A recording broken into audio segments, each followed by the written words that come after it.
Why does effective communication and speaking skills matter in our daily lives? Well, let's dive in. The art of communication is a critical life skill, shaping our interactions in professional, personal, and social contexts. In the professional world, it's about more than just getting your point across. It's about fostering a sense of understanding, influencing others, and building solid relationships. Imagine a world where everyone can articulate their ideas clearly, where misunderstandings are a thing of the past, and collaboration flows like a gentle stream. That's the power of effective communication. On a personal level, it's the key to enhancing our relationships, expressing our feelings, and understanding others.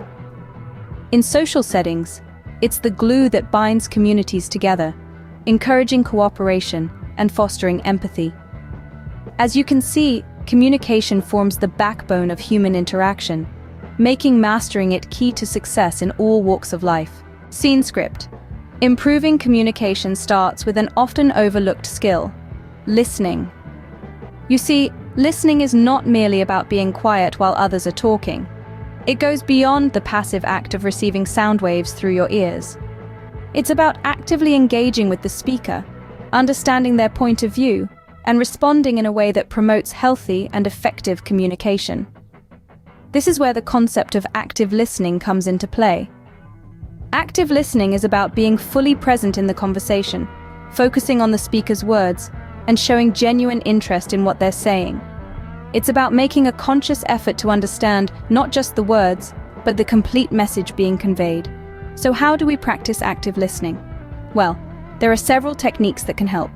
For instance, maintaining eye contact. This nonverbal cue signals to the speaker that you are paying attention and that you value their input. It's a simple yet powerful way to foster a connection and build rapport. Nodding, on the other hand, is a universal sign of understanding. It tells the speaker that you're following along, that you're on the same page. But remember, this isn't about mindless nodding. It's about genuinely understanding and acknowledging the speaker's thoughts and ideas. Another key aspect of active listening is refraining from interrupting the speaker. It's about giving them the space to express themselves without feeling rushed or judged. If you have something to contribute, wait for the right moment. This shows respect for the speaker's thoughts and feelings, and it also gives you the time to formulate a thoughtful response. Active listening also involves asking clarifying questions or paraphrasing the speaker's words to ensure you've understood correctly. This not only helps avoid misunderstandings, but also shows the speaker that you're genuinely trying to understand their perspective. Remember, communication is not a monologue, it's a dialogue. It's not about who speaks the loudest or the longest, but about who listens and understands the best. So the next time you find yourself in a conversation, try to practice active listening. Remember, effective communication is a two-way street. It's not just about talking, but also about listening and understanding. Did you know that a large part of our communication is non-verbal?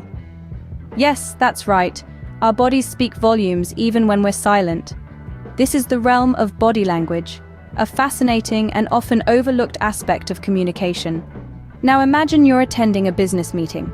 The presenter is speaking in a clear, confident voice, but their shoulders are hunched, they're avoiding eye contact, and their arms are crossed. Despite the words being said, you might perceive them as unsure or defensive. That's the power of body language. Unconsciously, it can shape our perceptions and reactions. One of the most vital aspects of body language is maintaining an open body position. An open posture signals that we're receptive and approachable. It's like saying, "I'm here, I'm engaged, and I'm open to what you have to say." Conversely, a closed position can send signals of disinterest or hostility, and that's not the kind of message we want to transmit.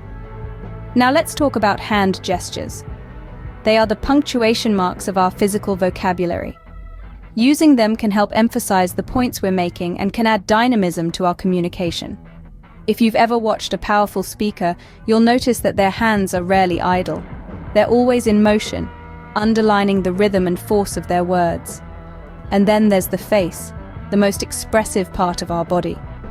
Our facial expressions can betray joy, surprise, confusion, and a myriad of other emotions. they can also reinforce our words. A smile when delivering good news, a furrowed brow when discussing a complex issue, these are subtle cues that enhance our message. Body language is a language without words, yet it speaks loudly. It's an essential tool in our communication arsenal. So the next time you're speaking, don't just think about what you're saying, but also how your body is saying it. Remember, your body language is a silent narrative that accompanies your words, shaping their meaning and impact. Mastering your body language can enhance your message and make your communication more powerful. Your voice is a powerful tool in communication. Are you using it effectively? The strength of your voice is not only determined by its volume, but also by the modulation, pitch, pace, and tone. Each of these factors plays a significant role in how your message is received and interpreted. Voice modulation is the variation in pitch, intensity, and pace to add emotion and expressiveness to what you say. Imagine listening to a monotonous voice that doesn't change its pitch or pace. It's like a flat line. It's not engaging, is it? Now imagine a voice that fluctuates, emphasizes certain words, and pauses strategically. It's like a roller coaster, and it's much more engaging and impactful. The pitch of your voice is the highness or lowness of your tone. It can communicate your emotions and attitudes. A high pitch might indicate excitement or anxiety, while a lower pitch might suggest seriousness or calmness. It's important to match your pitch with the message you're trying to convey. Pace is the speed at which you speak.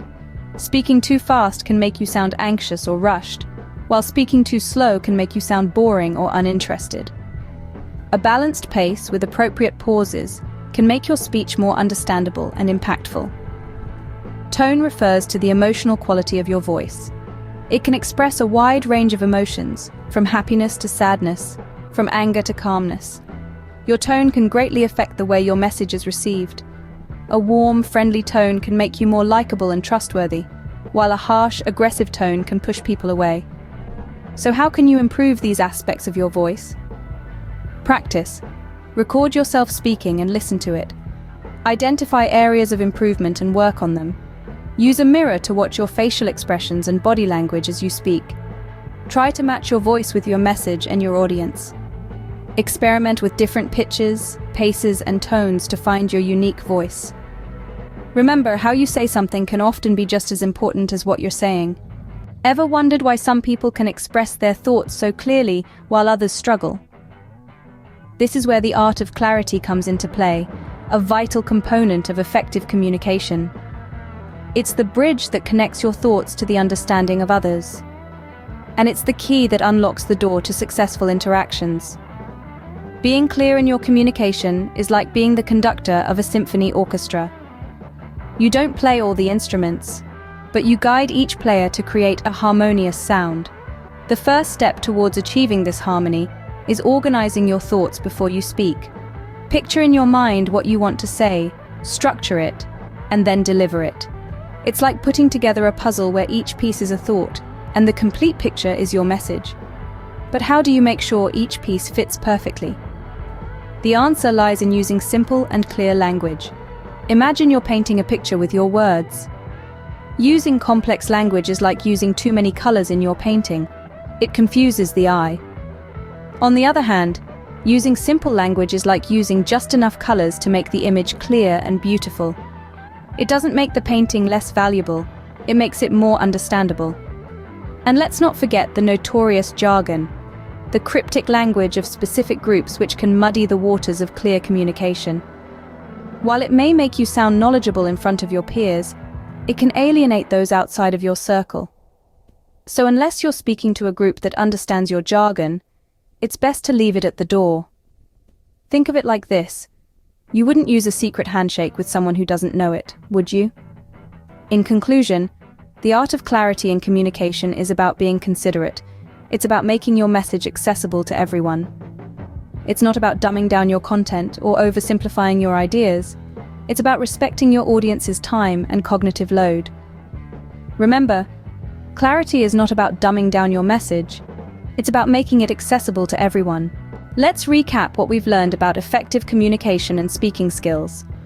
We started by understanding the power behind words, recognizing that our choice of words can make a significant difference in the message we convey.